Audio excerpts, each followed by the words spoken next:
Mr. President, this afternoon we've heard a lot of rhetoric. I'd like to now deal with some reality. And as so often happens, the reality is different than the rhetoric. Since I last spoke on the Senate floor in the wake of George Floyd's murder, the American people's calls for justice and accountability have not diminished. Fortunately, they've grown stronger, and rightfully so. And even since then, our nation has had to confront yet another needless killing of an African-American man when an Atlanta police officer shot Rayshard Brooks twice in the back when he was fleeing from officers. Now, I know from my own experience in law enforcement that nobody can dispute that police officers have incredibly challenging jobs. No one will dispute that they are faced with difficult split-second decisions that impact life and death. But that difficulty does not excuse the fact that something is deeply wrong in our country. It does not excuse the fact that people of color have disproportionately suffered from police misconduct.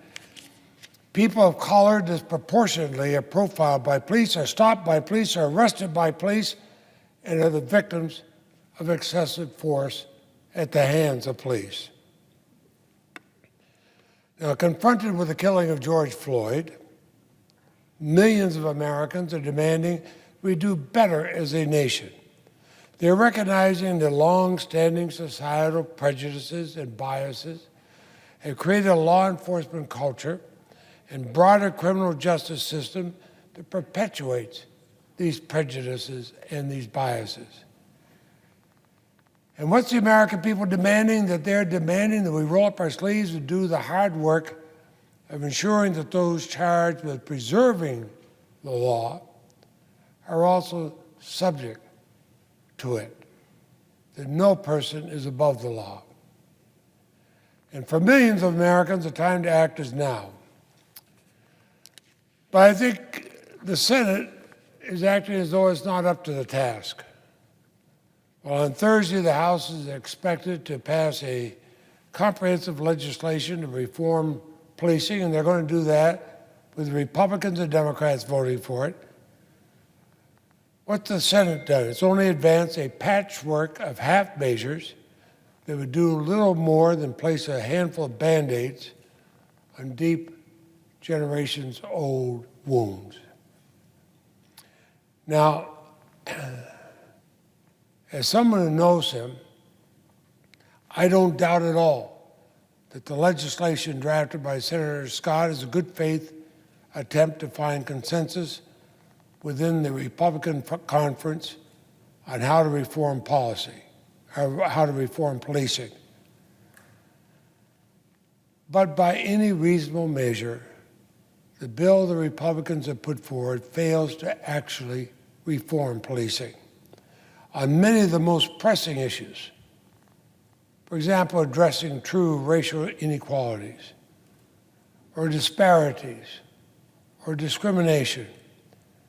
The Republican bill defers either by doing nothing at all or leaving it to a future somewhere, a commission to study it.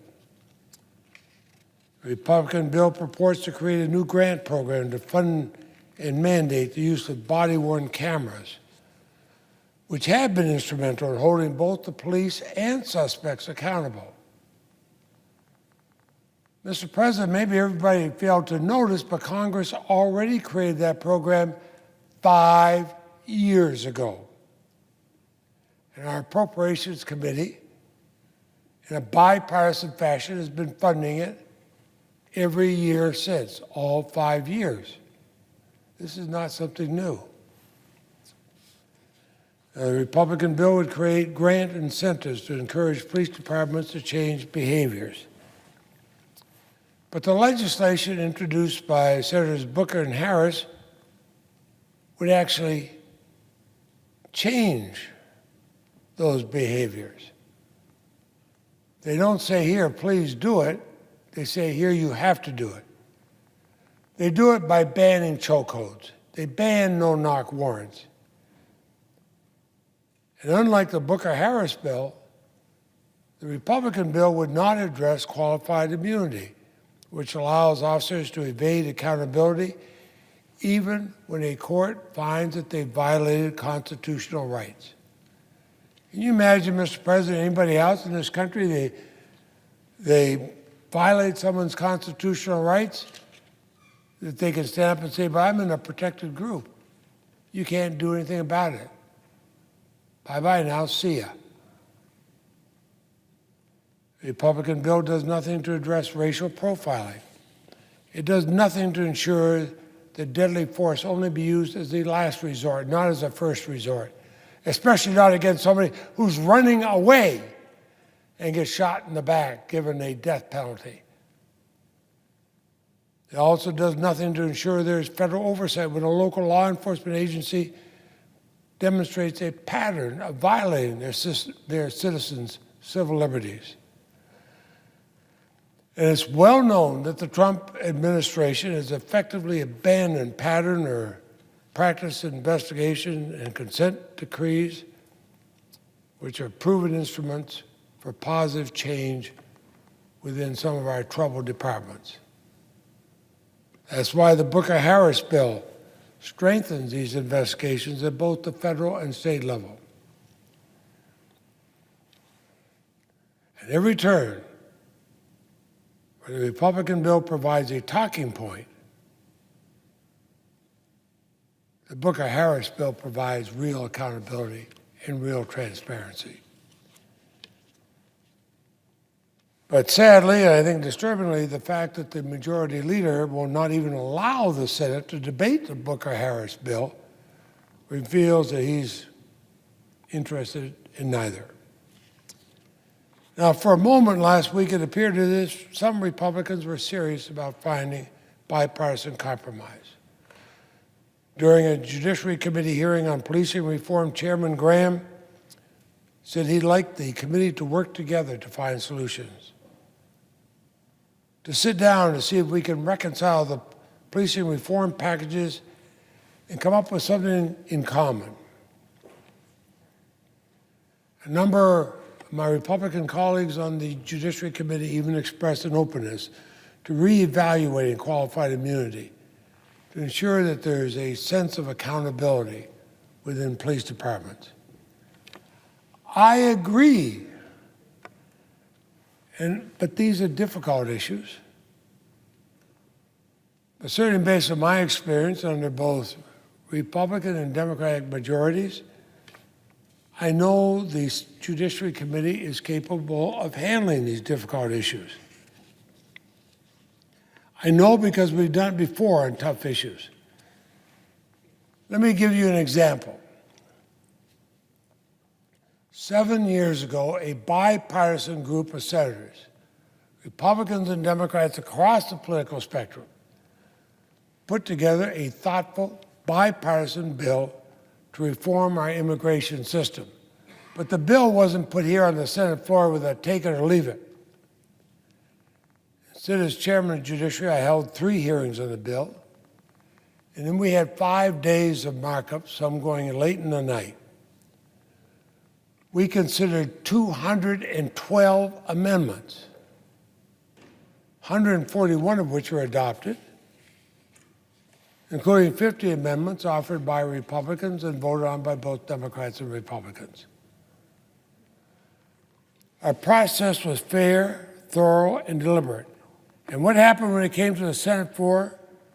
68 senators of both parties across the political spectrum supported the legislation and voted for it. Now, if we could replicate that process for policing reform today, go to the committee, have the debate, bring up the amendments, have the hearings, vote on something, and bring it here onto the floor with that kind of strong support, I suspect even more senators, Democrats and Republicans alike, would support it. But Senator McConnell is skipping all of that.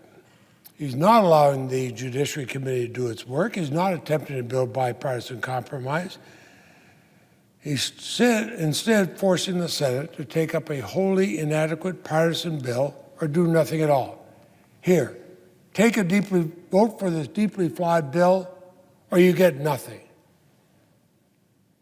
That's not being the conscience of the nation. That's not why I and many others came to the Senate. And that's not how the Senate gets things done, and every senator, Republican and Democrat alike, knows that.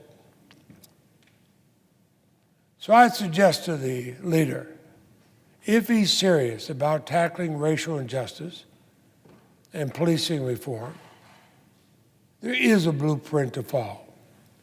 This is not it, but I urge the majority leader to reverse course. If he's unwilling to bring meaningful legislation to the floor to address these issues today, well, then allow the Judiciary Committee to put in the hard work necessary to build bipartisan consensus. I'm sure it could be done within a couple of weeks of actual hearings and votes in our committee. But instead, the leaders insisting on a process that is designed to fail. In doing so, the Senate fails. The Senate fails George Floyd. It fails Breonna Taylor. But it fails countless others who have been victims of brutality or discrimination by a flawed justice system. But in doing so, the Senate also fails the American people. I hope that's not the path we take. I voted not to go forward on the flawed process, hoping that we might have a real bipartisan process.